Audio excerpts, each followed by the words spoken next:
성경 강론 14권 누가복음 22장부터 볼까요? 7563 자, 여기 이거 볼까요? 여기 대속사역의 성취, 아까 구속 개념 연결시켰고요. 제물의 준비 성취하시는 거 하고요. 그 다음에 대속제사 성취 이렇게 나옵니다. 자, 여기 보면 대속죄를 위한 준비하는 과정인데요. 6월절에 맞추시고요. 그 다음에 6월절에 마지막 6월절 행사를 하시면서 제자들을 격려하는 내용이 나타납니다. 자, 이 격려가 뭐하고 관계가 되냐 하면 대속하고 관계가 돼요. 그러면 제자들을 격려하는 이유가 바로 뭐냐 하면 당신이 무슨 주이시다? 대속주다. 그러니까 너네들이 나를 다 버린다 하더라도 내가 대속주이기 때문에 너희들이 다 버리지 않도록 내가 할 것이다. 이런 약속이 들어가 있다고 할 수가 있고요. 자, 그 다음에 그래서 이제 대속제사를 성취하시는데 여기 보시면 요거 있죠. 무제한 재물의 정죄 이렇게 됩니다. 그러니까 재물이 흠이 있으면 안 돼요. 흠이 있으면 안 되고 대속죄의 요건은 흠결, 그 흠이 없어야 돼요. 결점도 없어야 되고 깨끗한 신분이어야 돼요. 그래서 여기에 보시면은요, 잘 보세요. 빌라도가 죄 없다고 한다. 빌라도가 죄를 찾지 못했다. 그러니까 오히려 이방의 왕들이 봤을 때는 어떤 자예요? 전혀 죄가 없는 분이어야 돼요. 그러므로 놓아줘야 된다. 이렇게 가면 안 돼요. 누가복음은. 그러므로 이분이 뭐가 될 수 있다? 대속 제물이 될 수 있다. 그러니까 참 희한한 논리죠. 죄가 없음으로 대속 제물이 된다. 이렇게 되는 거예요. 이게 사람의 얘기가 아니잖아요. 이게 우리의 상식이 아니란 말이에요. 그래서 끌려가셔서 장사되시고 대속사역의 완성은 하나님께서 대제사장의 그 제사를 받아준다는 말은 결국 화목제를 받아주시는 것이고 그야말로 그것은 살려주는 거잖아요. 바로 이게 이제 대속사역이고요. 바로 이게 성령을 약속하시고 이제 승천하시는 것으로 갑니다. 그래서 승천하셔서 마가복음에 가면 오른쪽에 앉으셨다라고 얘기를 하고 있었잖아요. 자, 그래서 승천하시면서 자, 여기 볼까요? 성령을 약속하십니다. 그러면 대속사역의 결과는 아까 남아있는 자들을 버리지 않고 그들을 뭐 해주셔야 돼요? 보호해 주셔야겠죠. 보호해 주셔야 됩니다. 그게 당신은 하시는 사역이 곧 누구의 사역인 겁니까? 보혜사 성령의 사역이 되는 겁니다. 그래서 요한계시록에 가면 그렇게 나오죠. 그리스도의 영은 대언의 영이라. 그러니까 그리스도가 오신 이후부터요. 그리스도가 다시 오실 때까지는 그리스도께서 자기가 직접 사역을 안 하세요. 어느 한 어떤 인격체가 아니에요. 그럼 어떻게 하세요? 대언의 영이 되세요. 대언의 영이다라는 말은 뭐예요? 누가 누구에게 계속해서 뭐 한다는 거죠? 대언한다는 거잖아요. 전한다는 얘기거든요. 그걸 고린도후서 13장 13절에 가면 성령의 교통하심, 코이노니아라 그러죠? 성령의 교통하심 그렇게 얘기를 하고 있는 거예요. 자, 그러면 이 순서 이제 따라가 보도록 하겠습니다. 크게 이제 어려운 것은 없고요. 여기서는 제목이 중요합니다. 이게 바로 격려다. 그 다음에 무죄하다. 그래서 그분이 대속사역의 완성을 하시는 분이다. 그래서 무슨 사역을 하신다? 대속사역을 하신다. 요렇게 연결되는 게 중요합니다. 자, 제물의 준비에 의한 사역, 6월절 교문, 마지막 6월절 지키는 내용 한번 보도록 할까요? 여러분, 이 내용은요, 그럼 뭘 가지고 들어오냐면, 마태복음에 나타났던 제사장직, 제사직, 그걸 이미 가져왔고요. 그 다음에 마가복음에 나타난 예수님의 무슨 지위? 높으신 신분으로 확정되는 걸 바탕으로 하는 겁니다. 그 다음에 이분이 바로 그 대속사역을 하시는 경우 이렇게 점점 의미가 증강되는 겁니다. 이게 영원한 세계로요. 자, 그래서 여러분 21장 1절이 이렇게 시작하는 거예요. 재밌잖아요. 6월절이라 하는 무교절이 가까움에 제가 다르게 읽어볼까요? 대속사역할 시기가 가까웠으므로 이렇게 되는 거예요. 자, 22장 1절요. 그래서 3절에 보면 가룟인 유다에게 사단이 들어가고요. 그 다음에 돈을 유다에게 주기로 했다는 내용이 나왔고요. 22장 7절 또 강조. 6월절 양을 잡아올 무교절이 이른지라. 분명하죠? 대속사역 하신다는. 그 다음에 이제 다락방에서 6월절을 지키시는 내용이 나옵니다. 자, 어디를 보시냐면 22장 14절. 22장 14절.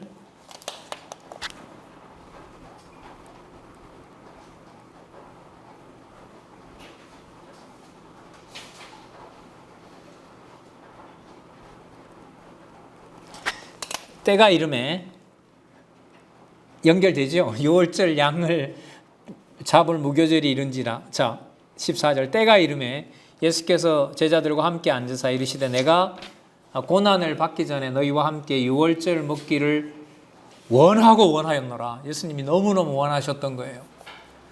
뭐와 연관될까요? 그러니까 꼭 하시고 싶은 일이었던 거예요. 그러면 제가 지금 이렇게 얘기할 때도 톤이 벌써 그쪽에 강조가 됐는데 뭐하고 관계돼요? 사역하고 관계되는 거예요. 너무나 원하셨던 거예요. 왜? 16절 내가 너희에게 이르노니 이 6월절이 하나님 나라에서 이르기까지 다시 먹지 아니하리니. 그럼 6월절하고 뭐가 붙어요? 하나님 나라 사역하고 붙잖아요. 6월절을 그러면 지키는 일은 무슨 사역하고 관계가 돼요? 대속 사역하고 관계가 되죠. 그럼 무슨 사역과 무슨 사역이 함께 붙어가고 있어요. 이제는 나라 사역과 대속 사역이 지금 함께 붙어가고 있는 거예요. 떼면 안 되는 거예요. 그래서 18절에 하나님 나라가 임할 때까지 포도나무에서 난 것을 다시 마시지 아니하리라. 재림 때에 천년왕국의 축제를 벌이는 것까지 자기가 안 마신다고 그럽니다. 그 다음에 19절에 내 몸이라고 얘기하시고요. 그 다음에 내 몸, 그 다음에 내 피로 세운다. 20절에 무슨 언약? 새 언약. 새 언약이니 곧 너희를 위하여 붙는 것이라. 자, 대속사역 준비하는 거 맞죠? 죽으러 간다가 아니죠? 또 너무나 원하셨다고 그랬죠? 그러니까 누구를 원하셨던 거예요? 이 제자들에게 그들의 대속주가 되시는 대속사역을 너무나 하고 싶으셨다는 얘기를 하고 싶었다는 거죠. 자, 피로 세우는 실체적인 3대 언약이라고 할 수가 있겠죠. 자, 22절에 인자는 이미 작정된 대로 가지만 파는 사람은 제사 준비는 하더라도 그에게는 화가 있다라고 얘기를 합니다.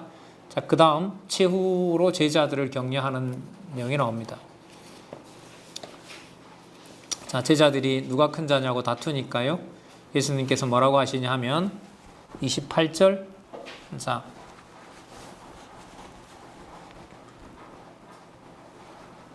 28절 너희는 나의 모든 시험 중에 항상 나와 함께한 자들인즉. 이 표현이 아마 마가복음에 안 나올 거예요. 잘 보세요. 나의 모든 시험 중에 항상 나와 함께한 자들인즉. 그런데 여러분 나중에 함께해요? 도망가요? 도망가죠. 그럼 희한하게 말을 한번 만들어 볼까요? 도망 안 가면 대속 사역을 할 필요가 있어요? 없어요? 그 누구를 배신하고 도망가야 돼요? 예수님을 배신하고 도망가야 돼요. 그래야 뭐 해줄 게 있어요? 대속해 줄 게 있는 거예요. 이게 우습지만 맞아요. 이게 연결이 된다고요, 이게. 자, 지금 표현이 너무 진짜 의미심장하잖아요. 곧 일어날 일을 생각하면. 그러나 뭘로 보면? 대속 사역으로 보면 이들은 항상 함께 할 자들이에요. 임마누엘이라고 들어보셨죠? 나와 함께 하신다, 하나님께서. 자, 책 가셔야겠죠? 28절. 나의 모든 시험 중에 항상 나와 함께하는 자들인즉. 딱 못을 박아버렸어요. 29절. 내 아버지께 나라를 내게 맡기신 것 같이 나도 너희에게 맡겨 너희로 내 나라에 있어 내 상에 먹고 마시며 또 보좌에 앉아 이스라엘 12지파를 다스리게 하려 하노라. 물론 그들도 다 순교합니다. 그런데 그 순교하는 것이 앞부분에 나타난 부활이 들어와 있기 때문에 끝나는 것이 아니라 뭐 하는 자들이다? 부활하시는 자녀, 부활하게 한 자녀, 그들의 하나님이다. 산자의 하나님이다. 이미 나왔었던 거죠. 그래서 이 부분도 마가복음하고 차별이 되면서 뭐와 연관이 되느냐?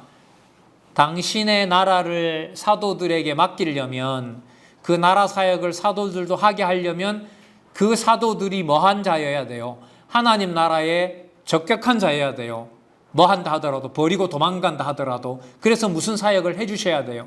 대속 사역을 해주셔야 돼요. 그럼 제자들은 나중에 어떻게 합니까? 그 대속주를 전하는 거죠. 그 대속주를 전하게 되는 거예요. 자, 놀랍게 연결이 되고 있습니다. 자, 여기 보면 이제 아까 28절 기억해 보시기 바랍니다. 나의 모든 시험 중에 항상 나와 함께한 자들이다라는 말은 버린다는 거예요? 안 버린다는 거예요? 버리시면 안 된다는 거예요? 안 버린다는 거예요? 자, 그 다음에 31절로 한번 가서 보시면 31절에 보시면요. 시몬아 보라. 이 베드로거든요. 잘 보세요. 여기. 사단이 밀 까부르듯 하려고 너희를 청구하였으나, 이 표현도 놀랍죠? 이거. 자, 여기 주석에 보시면은요. 사단이 제자들의 정신을 혼미케 하여 예수님을 부인하게 하려고 제자들을 요구했다는 것이다. 물론 베드로에게 하는 거지만 이 전체 제자들에게 했는 걸로 얘기를 하고 있어요. 그 권사님, 체질을 왜 하죠? 체질을 해서 뭐 하는 겁니까? 까부는데 왜 까불어요? 쭉정이 버리려고 하는 거 아니에요. 그럼 여러분, 사단이 체질을 하면 뭔 일이 벌어져요? 우리 기준으로 보면 알곡을 남기고 나머지를 버리는 거잖아요. 그러면 사단은 예수님처럼 제자들을 보호하고 악을 버리려는 게 아니라 반대겠죠. 그럼 사단은 체질을 왜 할까요? 악한 자로 남겨놓으려고 하는 거예요. 악한 자로. 그런데 내놓으면 돼요? 안 돼? 안 되잖아요. 아까 예수님이 이미 뭐라고 했기 때문에 나의 모든 시험 중에 나와 항상 함께 한다고 했으니까 사단이 막 내어달라는 거예요. 왜 말이 되냐 하면 사단이, 귀신들도 예수님을 알아보잖아요. 여러분들이 예수님이에요. 사단이 와서 따져요.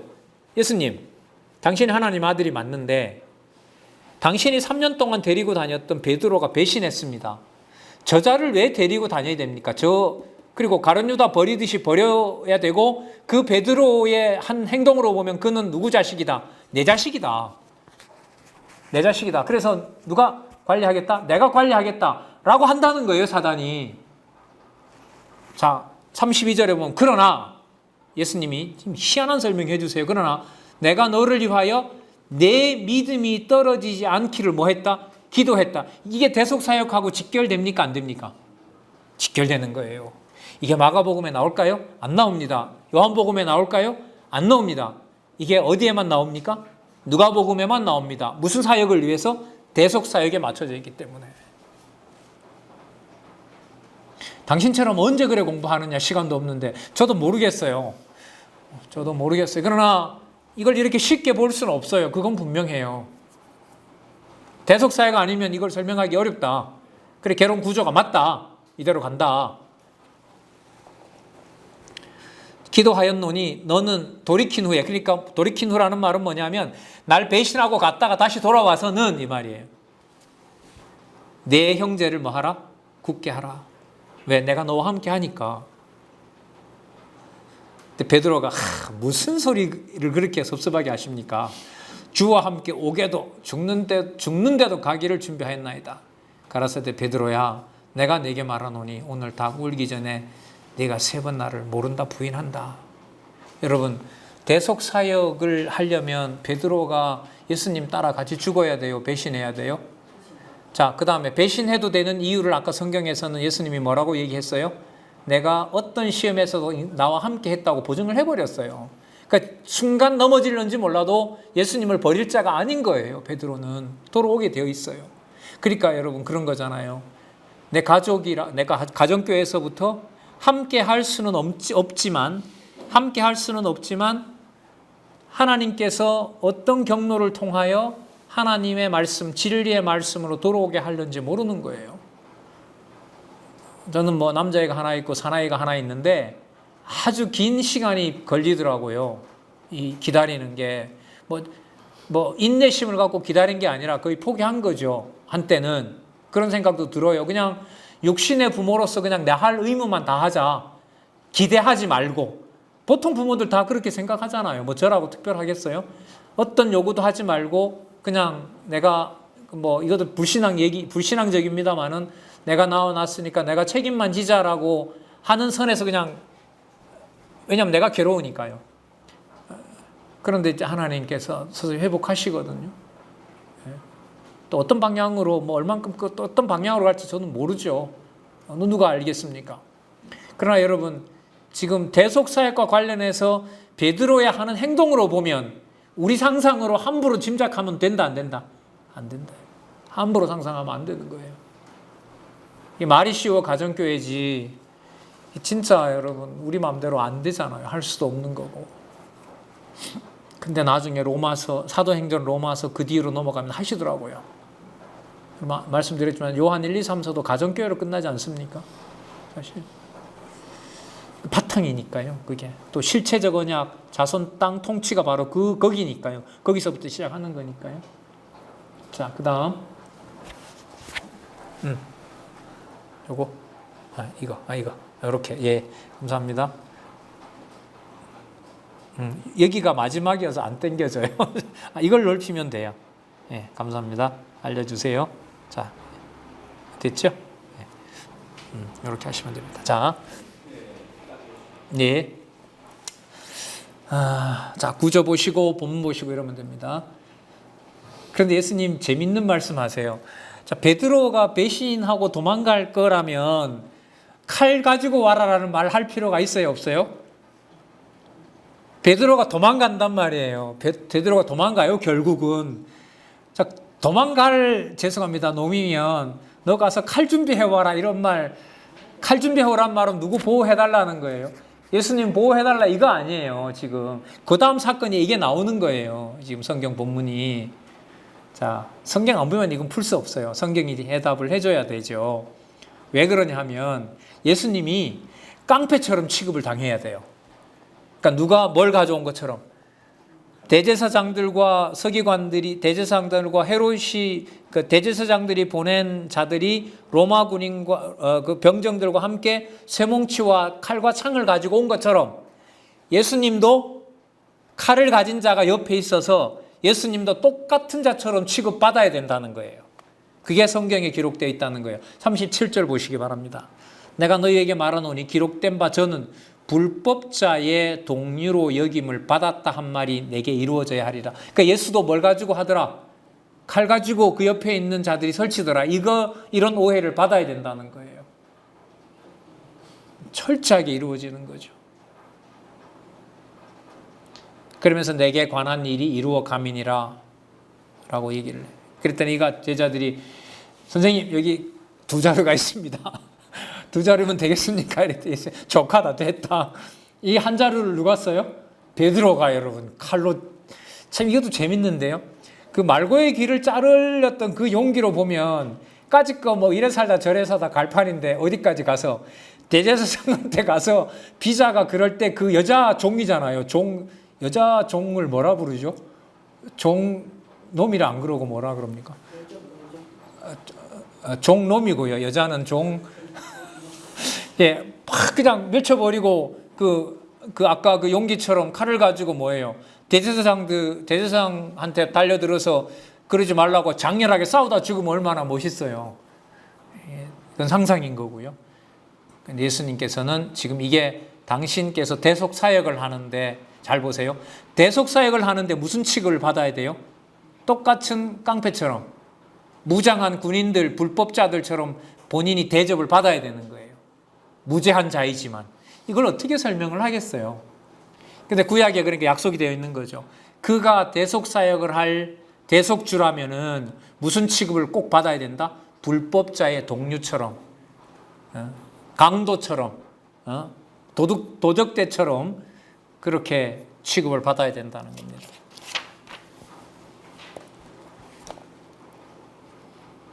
그러면서 예수님께서 이제 시험에 들지 않도록 아까 예수님 얘기하셨잖아요. 너희들은 이런 자들이니까 어떤 상황이더라도 행여나 범죄했더라도 나는 이제 끝났다 그렇게 생각하지 말라. 그런 의미도 포함해서 시험 들지 않도록 기도하다라는 겁니다. 그러면서 42절에 한번 볼게요. 가라사대 아버지여 만일 아버지의 뜻이여든 이 잔을 내게서 옮기옵소서. 그러나 내 원대로 마옵시고 아버지의 원대로 되기를 원하나이다 하시니 이게 여기만 나오죠. 사자가 하늘로부터 예수께 나타나 힘을 돕더라. 44절 보세요. 예수께서 힘쓰고 애써 더욱 간절히 기도하니 땀이 땅에 떨어지는 핏방울같이 되었더라. 자, 질문 드려볼까요? 대속사역과 가장 관계 깊은 부분이 어느 부분일까요? 44절에 대속 제물이 되는 것을 표현해 주는 것과 관련된 부분이 어딜까요? 힘쓰고 애써서 더욱 간절히 기도하는 거죠. 누구에게요? 아버지께. 그리고 그 제물 되는 결과가 뭐냐면 땀이 땅에 떨어지는 핏방울 같더라. 그러니까 뭘 흘리시는 거죠? 피를 흘리시는 거죠. 아까 제자들에게 약속하셨던 것하고 똑같은 겁니다. 그렇다면 43절 내용은 사자들이 와서 예수님의 뭘 돕는 거죠? 대속 제물이 온전한 대속 제물이 될 수 있도록 하늘에 있는 천사들이 와서 돕고 있는 거예요. 왜? 그들이 돕는 일이 자기네들 전문이니까. 그 왕이신 예수님을 모시고 그가 무슨 사역을 다 할 수 있도록 대속 사역을 할 수 있도록 돕는 거죠. 지금은 성령께서 도우시죠.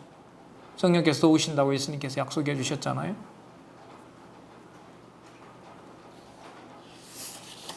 그리고 와서 보니까 제자들이 자니까 시험에 들지 않도록 또다시 한번 기도해라. 자, 그 다음에 희생 과정에 의한 사역을 한번 볼게요. 자, 잡혀가십니다. 유다가 배신해서 잡혀갑니다. 그리고 아까 그 검을 준비하라고 했는데 그 베드로가 그랬다 그러죠. 대제사장의 종에 귀를 쳐서 오른편 귀를 떨어뜨립니다. 51절 22장 51절 예수께서 일러 가라사대 이것까지 참으라 하시고 그 귀를 만져 낫게 하시더라. 자, 그러면서 책망하죠. 대제사장들과 성전의 군관들과 장로들에게 내가 성전에 있을 때는 손을 대지 아니했다. 자, 그런데 그 다음 보세요. 그러나 이제는 너희의 때요 어두움의 권세로다 하시더라. 당하는 것이 아니라 예수께서 대속 사역을 하고 계신 거예요. 자, 지금 이런 어두움의 권세가 나를 이제 끌어다가 나를 죽일 시간이다. 그러니까 어둠의, 자, 그 요절 기억나시죠? 잠언의 요절. 하나님께서 모든 것을 만사에 다 적당하게 지으셨나니 악인도 악한 날에 적당하게 하셨느니라. 어두움의 때를 어두움의 때가 되어서 사용하게 하시는 겁니다. 이게 사역이라는 것에 꼭 관심을 가지시기 바라고요. 자, 베드로가 이제 따라갑니다. 따라가서 이제 모른다. 마가복음에 보면 뭐라고 나왔죠? 저주했다 그랬죠. 그런 표현은 여기 안 나와요. 저주하고 맹세하고 욕했다고 얘기를 나오거든요. 여기서 이제 그건 나오지는 않아요. 왜냐하면 거기서는 이제 예수님께서 높은 신분이 되시고 그 맥락에서 보면 그 높은 신분으로 버려짐을 당하는 것에 초점을 맞추기 때문에 그렇고요. 여기서는 아니에요. 이미 아까 기도를 뭐라고 해버렸냐면 베드로가 무슨 짓을 하건 간에 항상 시험 당할 때도 내가 잡아줬다 그랬어요. 그리고 이게 지금 무슨 제목이죠? 위에 상위 제목이 대속제역이죠. 대속사역이기 때문에 베드로가 뭘 잘못하는 데다가 몰아가질 않아요. 몰아가지 않습니다. 달라요. 이게 진짜 너무너무 묘하고요. 좀 깊이들 그렇게 본문들로 들어가셔서 저처럼 글쎄요. 이 말도 좀 조심해야겠지만 당신이 시간이 많으니까 그렇지 이 말에 하도 이제 머리에 맴돌아가지고 하실 수 있는 만큼 그렇게 하기에 되기를 원합니다. 자, 61절에 베드로가 부인했을 때 닭이 물었어요. 61절에 보면 좀 가만 계시지. 주께서 돌이켜 베드로를 봤어요. 몰라요. 그러는데 예수님하고 눈이 딱 부딪혔어요. 그리고 침이 통곡합니다. 자, 여러분 여기서요. 인간적으로 우리가 읽으시면 안 되고요. 베드로와 예수님께서 눈이 마주쳤을 때 우리가 생각하기에는 얼마나 미안했을까 이런 감정이 먼저 앞서잖아요. 그렇게 보시면 안 된다는 거예요. 이게 아까 예수님이 이미 어떤 선포를 하셨어요. 아까 몇 절이었어요? 내가 이미 너희와 함께 있을 때 28절이었죠. 22장 28절 나의 모든 시험 중에 항상 나와 함께한 자들인즉 이렇게 나오잖아요. 아버지께 기도하잖아요. 내 아버지께서 나라를 내게 맡기신 것 같이 나도 저희에게 맡겨 너희로 내 나라에 있어 내 상에서 먹고 마시며 보좌에 앉게 된다. 이미 통치자로 해주신 거잖아요. 그러면 여기서 베드로를 봤다라고 하는 말은 예수님이 원망스럽게 쳐다보신 게 아니라 봐라, 내가 뭐 해줘야 되지 않느냐. 내가 너희들이 시험 중에서도 나와 함께 있었던 것처럼 너희들이 이렇게 너가 이렇게 나를 배신할 때도 모른다고 부인할 때도 내가 네 죄를 다 뭐 해주는 갚아주는 무슨 제물이다. 대속 제물이다라는 사실을 베드로에게 증거한 거죠. 너 이놈 어떻게 그럴 수가 있냐. 이게 아닌 거예요. 이게. 심히 통고가 아니라. 이렇게 보면은요. 그러니까 여러분 이른바 회개라는 것도요. 누가 하게 하셔야 돼요? 그렇죠. 하나님께서 하게 하셔야 되는 겁니다. 자, 그 다음에 63절에서부터 보면 예수님을 희롱하고 때리고 그 다음에 치고 67절에 보면 그리스도여든 우리에게 말하라 그러고 내가 말할지라도 너희가 믿지 예수님이 대답하시네요. 내가 말할지라도 너희가 믿지 아니할 것이라. 68절 내가 물어도 너희가 대답하지 아니할 것이니라. 그러나 이제 후로는 자 여기 보세요. 체크하셔야겠습니다. 인자가 하나님의 권능의 우편에 앉아 있으리라. 인자가 하나님의 권능의 우편에 앉아 있으시라. 대속 사역을 하신 여러분 나라 사역의 완성자가 되시는 거죠. 그러니까 나라 사역하고 성전에서 완성되는 대속 사역하고 분리가 되질 않는 겁니다. 체크하셔야겠죠. 이 70절 다 가로되 그러면 내가 하나님의 아들이냐 대답하시되 너희 말과 같이 내가 그니라. 하나님의 아들. 자, 그러면 여기에 뭐가 다 들어가요? 아들 사역, 또 나라 사역, 또 무슨 사역? 대속 사역이 다 들어가는 거예요. 중요한 구절이죠. 이 구절. 그래서 정죄되고요. 헤롯에 아까 우리 살펴봤잖아요. 헤롯에게 갔더니까 죄가 없다. 빌라도에게 갔더니 죄가 없다. 자, 23장 4절. 빌라도가 대제사장들과 무리에게 이르되 내가 보니 이 사람에게 죄가 없다. 자, 그 다음 헤롯이 또 뭐라 그러나 볼까요? 11절에 23장 11절에 헤롯이 그 군병들과 함께 예수를 업신여기고 희롱하고 희롱 당한다고 했으니까 당하셔야 되고요. 빛난 옷을 입혀 빌라도에게 돌려보내니 짐승 권세들이 합력해서 예수님을 이제 죽음으로 몰아가고 있습니다. 이게 지금 대속사역의 절차라고 할 수가 있겠습니다. 15절 헤롯이 또한 그렇게 하여 저를 우리에게 도로 보내었다. 보라 저의 행한 것은 죽일 일이 없다. 자, 빌라도가 지금 두 번째 지금 증거합니다. 죄가 없다. 아까 지금 요 앞에 나왔어요. 14절에 나왔어요. 14절 끝에 보면 이 사람에게 죄를 찾지 못하였고, 자, 그 다음에 15절 끝에 보면 저의 행한 것은 죽일 죄가 없다라고 얘기를 하고요. 22절에 보면 세 번째로 빌라도가 세 번째 말하되 이 사람이 무슨 악한 말을 하였느냐. 나는 그의 죽일 죄를 찾지 못하였다. 그럼 대속죄물에 흠이 없으신 것을 여기서 완벽하게 보여주고 있습니다. 그래서 죽으셔야 되는 거예요. 완벽한 제물이시기 때문에. 자, 그래서 제사 사역을 완성하시는 거 한번 볼까요? 끌려가서 이제 순환을 당하시고요. 여기 끌려가서 이제 순환을 당하세요. 자, 대속 제사 성체 한번 볼게요. 여기 끌려가서 순환을 당하십니다. 여러분 여기 또 재밌는 장면 나와요. 끌려가며 우는 여자들을 향해 예루살렘 멸망을 예고하면서 더 안타까워하세요. 볼까요? 예수님의 그 모습에 얼마나 이제 슬프겠습니까? 28절 보겠습니다. 23장 28절. 예수께서 돌이켜 그들을 향하여 가라사대 예루살렘 딸들아 나를 위하여 울지 말고 너희와 너희 자녀를 위하여 울라. 29절 아까 말씀하신 건데도요.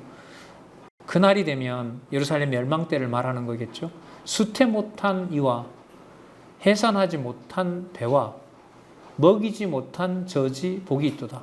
그러니까 뭐예요? 아기를 갖지 않으면 훨씬 더 행복하다. 아까 그 말이 똑같은 의미인 거죠. 그러니까 그때 사람들이 산들에 대하여 우리 위에 무너져라. 그러니까 산들이 나를 확 그냥 덮쳐서 죽이면 좋겠다는 거죠. 고통스러우니까. 31절에 푸른 나무에도 이같이 하거든 마른 나무에는 어떻게 되리요? 자, 푸른 나무라는 것은 여기 생명대 예수님을 얘기하는 거고요. 마른 나무는 모형인 예루살렘 멸망하는 것과 관련이 되는 겁니다. 자, 27절 다시 한번 보시면요. 예루살렘의 딸들아 나를 위하여 울지 말고 너희와 너희 자녀를 위하여 울라. 여러분 이게 예루살렘 멸망이라 그랬죠. 예루살렘의 또 성전 멸망인 거잖아요. 이것하고 대속제사를 완성해 가는 것하고 관계가 있어요 없어요? 있죠. 자 그러면 예수님이 죽으시는 것은 무슨 제사? 대속제사. 그 대속제사가 완성이 된다는 말은 뭐가 무효가 돼야 돼요? 예루살렘 성전이 무효가 돼야 돼요. 예루살렘 성전이 무효가 되려면 예루살렘 성전을 지키던 혈육의 이스라엘을 뭐 해야 돼요? 끝내셔야 돼요. 그 끝내는 것을 누구에게 맡겨요? 로마에다가 맡겨요. 거기서 무슨 일이 벌어져요? 처참한 전무후무한 일들이 벌어지는 거예요. 심판사역인 거죠. 심판사역인 거예요.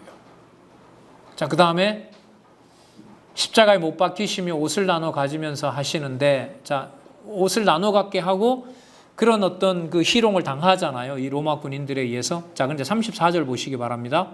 34절. 이에 예수께서 가라사대 아버지여 저희를 사하여 주옵소서 자기의 하는 것을 알지 못함이니이다. 마가복음에 이 내용 나올까요? 안 나올까요? 안 나옵니다. 그럼 이 내용이 나온다는 것은 뭐하고 관계가 될까요? 무슨 제사 성취? 여기 볼까요? 무슨 제사 성취? 대속 제사 성취. 분명해요. 이렇게 분명합니다. 아버지여 저희를 사하여 주옵소서 자기의 하는 것을 알지 못함이니이다. 대속사역 맞죠? 자, 더 확인 들어갑니다. 35절. 백성은 서서 구경하며 관원들도 비웃어 가로되 저가 남을 구원하였으니 만일 하나님의 택하신 자 그리스도여든 아들 사역. 36절. 군병들도 희롱하여 나아가 신포도주를 주며 가로되 내가 만일 유대인의 왕이여든 나라 사역.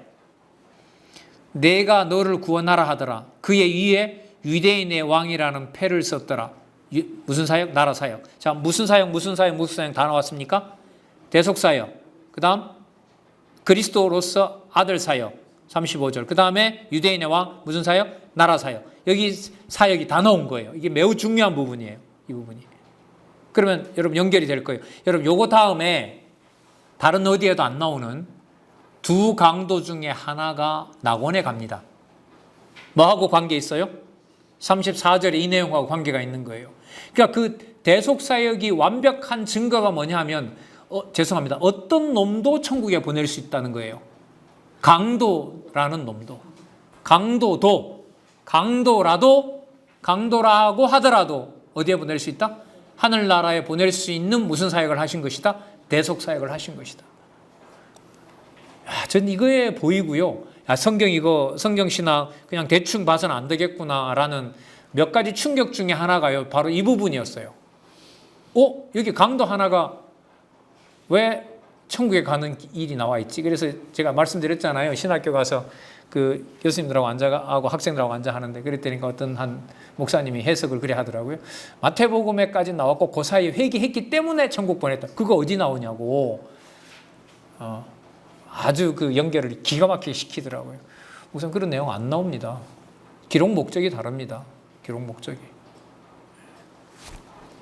요 페이지 중요합니다. 대속사역, 아들사역, 나라사역. 한 강도에게 무슨 사역 하세요? 대속사역. 정확하게 연결되는 거예요. 자, 42절에 여러분 잘 아시는 대로요. 가로되 예수여 당신의 나라에 임하실 때에 나를 생각하소서 하니 예수께서 이르시되 내가 진실로 내게 이르노니 오늘 내가 나와 함께 낙원에 있으리라. 무슨 사역하고 직결된다? 무슨 사역하고? 대속사역하고. 자, 그리고 무덤에 죽어서 장사됩니다. 46절에 보시면요. 예수께서 큰 소리로 불러 죽어서 장사되는 과정입니다. 아버지여 내 영혼을 아버지 손에 부탁하나이다. 사역의 마침. 사역하고 관계됩니다. 이거. 자, 아까 누구까지 했으니까 대속사역 완성하신 거예요. 어떤 놈도 죄송합니다. 강도도 낙원에 보내시는 충분한 대속사역을 하셨으므로 이제는 뭐예요? 쉬셔야죠. 그래서 뭐라 그러세요? 아버지여 내 영혼을 아버지 손에 부탁하나이다. 하나님 이제 일 다 끝냈습니다. 연결시켜 볼까요? 56절 돌아가 향품과 향유를 예비하더라. 계명을 쫓아 안식일에 쉬더라. 물론 여러분 이 문법적인 주어는 여기서 여자들이에요. 55절에 갈릴리에서 예수와 함께 온 여자들이 왔다가 예수님의 시체 어디에 둔 것을 보고 돌아가서 향품과 향유를 가지고 이제 그 썩지 않도록 그렇게 바르려고 준비를 하기 위해서 했는데 딱 한마디를 붙여놓죠. 계명을 쫓아 안식일에는 쉬더라. 이 여인들과 관련됐을 뿐만 아니라 지금 이 전체 흐름을 끌어가는 것하고 관계돼요. 무엇을 지금 완성하고 계신다? 사역을 완성하고 계신다. 그래서 이 부분도 의미 있게. 그러니까 주어가 누구냐 하면 대속주이신 예수께서 그들로 하여금 뭐하게 하셨다? 안식하게 하셨다. 쉬게 하셨다. 그래서 이 사역, 이 안식은 성령께서 오셔서 그때그때마다 뭐와 뭐가 이루어지죠? 하게 하시고 안식 주시잖아요. 한번 잘 보세요. 제가 이제 여러분들한테 말씀을 전하는 일을 성령께서 하게 하셨어요. 그럼 우리가 쉰다라고 하면 강사님 고생하셨으니까 이제는 좀 쉬세요. 이게 쉬는 게 아니에요. 성경에서 쉬는 것은. 그 쉬는 건 뭐냐 하면 하나님께서 하게 하신 것이 그때 그만큼 된 거예요. 그런 의미에서 하나님의 하시는 일을 하나님께서 거기서 그만큼 하게 하신 거죠.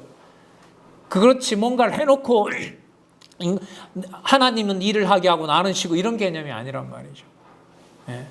진짜 평안은 그리스도 안에서 모든 게 정리될 때 평안한 거지. 그게 무슨 사람이 그 사람을 대해주고 그렇게 해주고 이런 의미가 아니죠. 그럼 한번 이런 차원까지 한번 가볼게요. 그 가족들을 부모로서 쉬게 한다라는 게 그냥 보내주신 자녀들만 잘 건사하는 것은 세상 부모들도 해요, 안 해요? 하죠. 그럼 차이가 없잖아요. 그럼 뭘 그러면 요즘 말로 케어한다는 거죠. 애들을 뭘 돌본다는 거예요. 그러니까 그들이 쉰다라는 게 무슨 개념이겠어요, 그러면? 재정적으로 후원하고 어떤 그런 뒷받침해주고. 자, 성경의 약속으로 보면, 예수님께서 하신 약속으로 보면 무슨 영이 동반되는 거죠? 진리의 영이 동반되면서 자기네들이 집안에서 쉬는 것을 통하여 진정한 어디 안에 휴식을 누리는 거죠? 진리 안에 평안을 누리고 휴식을 누리는 거죠. 그러니까 주인 대신 누구를 기억하도록 하시는 겁니까? 주 예수 그리스도를 기억나게 하는 거죠. 그런 사실에 우리가 좀 많이 좀 이렇게 둔감했죠. 그냥 이 일은 종교 행사고 그 일은 그냥 그대로 내가 집에 가장이고 뭐이고 저도 생각해 보면 너무 많은 걸 놓치고 있었던 거죠.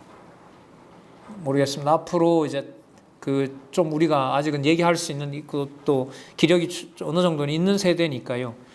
그들을 만나서 그게 다음 세대겠죠. 제 가족을 포함해서 각자 가족을 포함해서 지금 누가복음의 이 흐름으로 간다면은 그 아까 보시면 이런 거잖아요. 그 강도 같은 경우에 예수님처럼 죽어야 안 죽어요? 죽죠.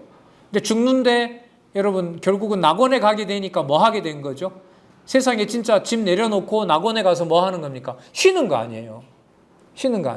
그러면 하나님의 자녀가 쉰다라고 하는 것은 뭐냐면 그리스도의 품에서 진리에 대한 확신으로 자기의 어떤 진짜 주인이 그리스도이심을 생각나도록 해주는 거란 말이죠. 그게 여러분 잠자나 괴로움을 당하나 어디에 어느 곳에 가든지 간에 예수님이 약속해 주신 대로 절대로 그 시험 중에 내가 버리지 않는다라는 것을 기억나도록 알려주는 거겠죠. 기억나게 안 하게 하시는 것은 성령의 주권이고요. 우리는 우리에게 주어진 시간에 그 상황이 좋든지 나쁘든지 그렇게 전할 수 있었으면 좋겠습니다. 자, 실체를 보이고 이제 승천하는 장면인데요. 자, 이 부분도 여러분 사역이라면 뭐와 관련된 내용들이 많이 나타나야 될까요? 사역과 관련된 일이 나타나야겠죠. 여러분 아까 미리 읽었던 24장 19절 그 엠마오로 가는데요. 예수님이 동행하는데 15절에 보면 참 재밌는데요. 24장 15절에 부활체와 관계가 돼요. 저희가 서로 이야기하며 문의할 때에 예수께서 가까이 이르러 저희와 동행하시나 저희 눈이 가리워져서 그인 줄 알아보지 못합니다.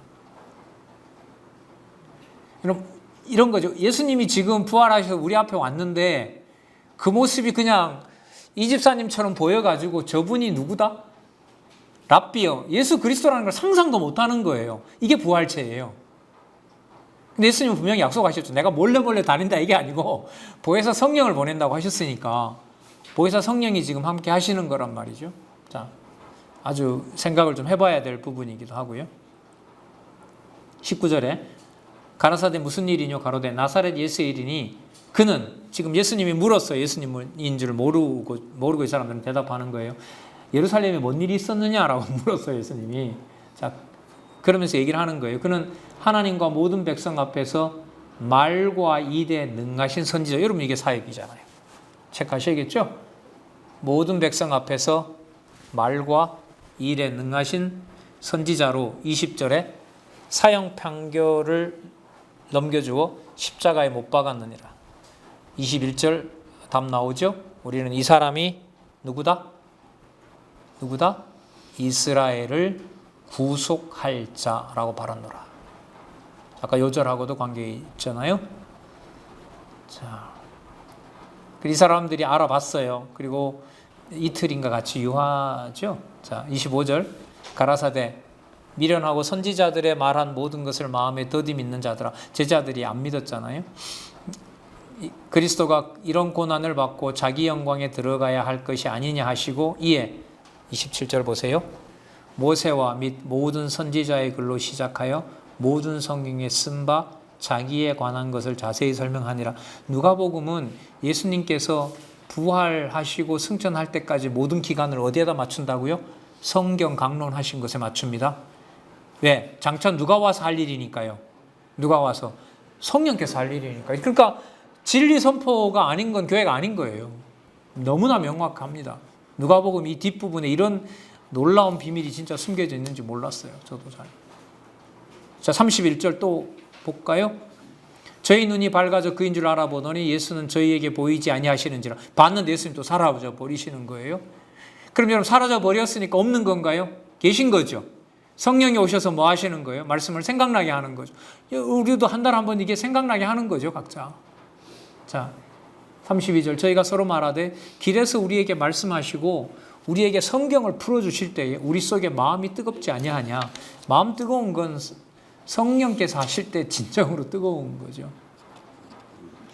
36절 놀라운 일이 또 벌어집니다. 이 말을 할 때에 예수께서 친히 그 가운데 서서 가라사대 너희에게 평강이 있을지어다. 예수님께서 이제 막 시공을 초월해서 다니시는 거죠. 자, 제자들이 모인 데 오셨어요. 여러분 평강 체크하시기 바랍니다. 평강. 여러분 지금 이게 24장이잖아요.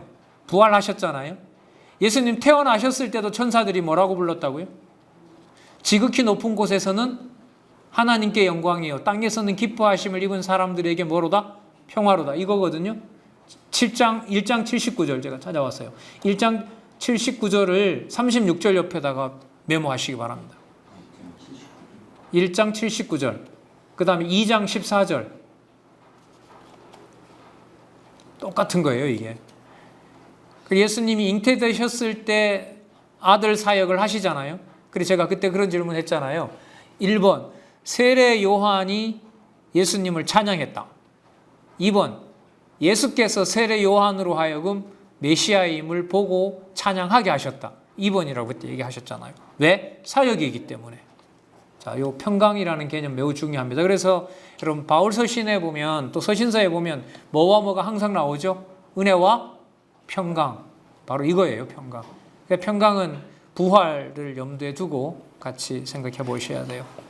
자, 마지막 예수님 계시는 동안 자, 39절도 보면 내 손과 발을 보고 나인 줄 알라. 또 나를 만져보라. 영은 살과 뼈가 없으되 너희 본 바와 같이 나는 있느니라. 여기서 보면 예수님이 만져보라 그래요? 만지지 말라 그래요? 39절에 만져보라 하죠. 여러분 요한복음 20장 17절에 가면요 여인이 와서 예수님 만지려고 하니까 예수님 don't touch 그럼 날 만지지 마라 그래요. 어느 게 맞을까요? 자, 퀴즈. 예수님은 부활하신 다음에 당신의 몸을 만지라 그랬다, 만지지 말라 그랬다? 두 개 다 맞아요. 누가복음은 뭐 하라고 그러셨어요? 나를 만져보라 했잖아요. 요한복음 20장 19절이거든요. 거기서는 뭐 하지 말라 그래요? 만지지 말라 그랬습니다. 어느 게 맞아요? 다 맞아요. 왜요? 누가복음은 누가복음의 목적이 있고 요한복음은 요한복음의 목적이 있기 때문에 그래요. 아마 이 신학자들이요, 나중에 이렇게 이제 성경 신학적으로 증명해 들어가면요, 굉장히 답답해 할 겁니다.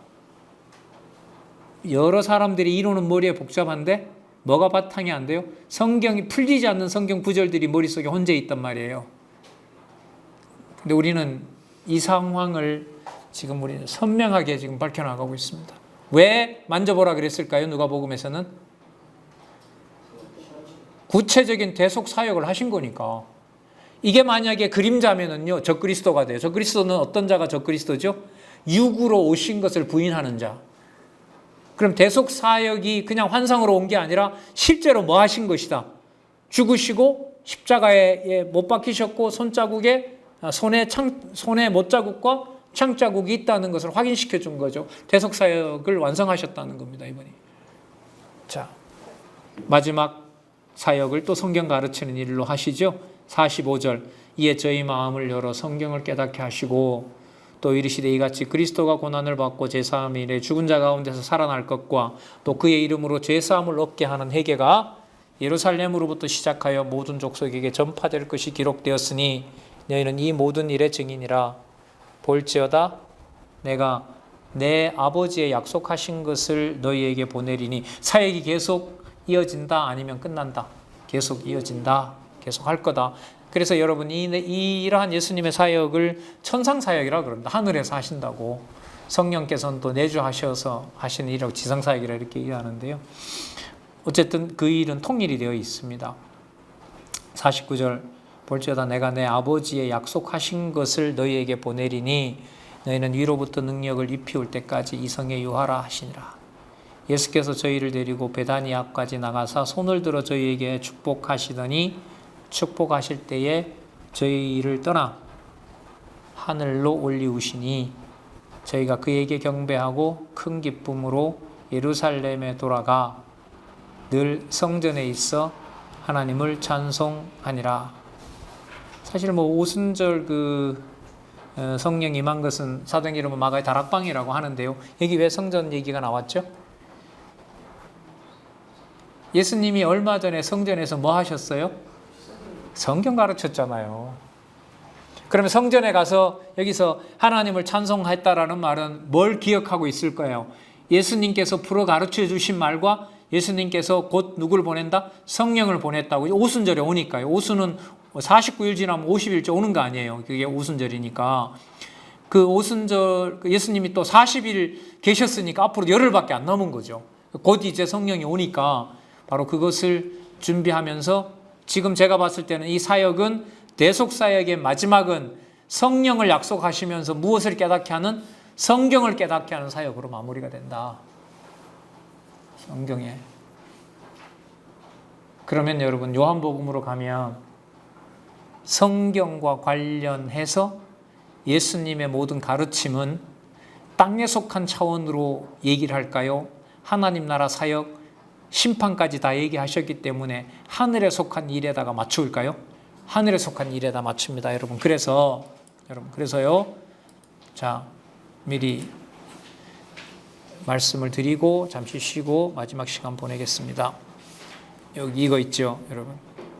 여호와의 언약과 성지 섭리도 이렇게 밀어야 되죠.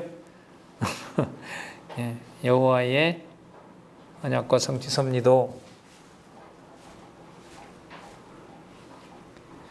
자, 아까 여러분 누가복음에 왕직에서 보면 창조에서부터 어디까지 얘기하셔서 심판까지 얘기했죠. 이거 설명을 하신 거거든요. 어떤 차원에서? 이 차원에서. 설명은 주로 여기를 하신 거예요. 근데 요한복음은 바꿔서요. 여기 있는 사건을 얘기했던 그 실체였던 어디를? 여기를 얘기해요. 전부. 그래서 이해가 도저히 안 돼요. 요한복음 1장 1절. 태초에, 그러면 여러분 여기에요? 1번이에요? 2번이에요? 태초가 어디입니까? 창조 전이잖아요. 1번이에요? 2번이에요? 2번이죠. 여기서부터 시작해서 전부 이야기, 여기 얘기가 바로 요한복음이라고 보시면 돼요. 그러면 여러분, 언약과 성취 섭리도는 마태, 마가, 누가, 요한이 삼직에서, 죄송합니다. 조금 지저분하니까요. 여기만 좀. 직임에서 신분으로 지금 했던 사역으로 어디 세계로? 본성으로 이렇게 상승하는 구조입니다. 신학적 해석을 제가 이제 해서 발표를 한다면은 마태, 마가, 누가, 요한 그대로 놔둬라. 반드시 그대로 놔둬야 된다. 왜냐하면 여호와 계시의 관점에서 봤을 때 마태복음에서부터 요한복음의 순서는 지상에서 언약하고 성취한 것을 하늘로 끌어가고 결국 여호와 계시로 가는 구조이기 때문에 반드시 그렇게 되어야만 된다. 그래서 박용기라는 목사가 주장하는 성경 신학의 논리적 구조가 아니면 마태, 마가, 누가, 요한의 논리적 순서는 밝힐 수가 없다. 이게 이제 앞으로 선언이 될 겁니다. 글쎄요, 여러분, 이 정도면 누가 반박할까요? 이 정도 본문까지 비교하면서 붙였는데, 예, 놀랍죠. 그러면 이제 여기 가서 볼게요. 잠시 쉬셨다가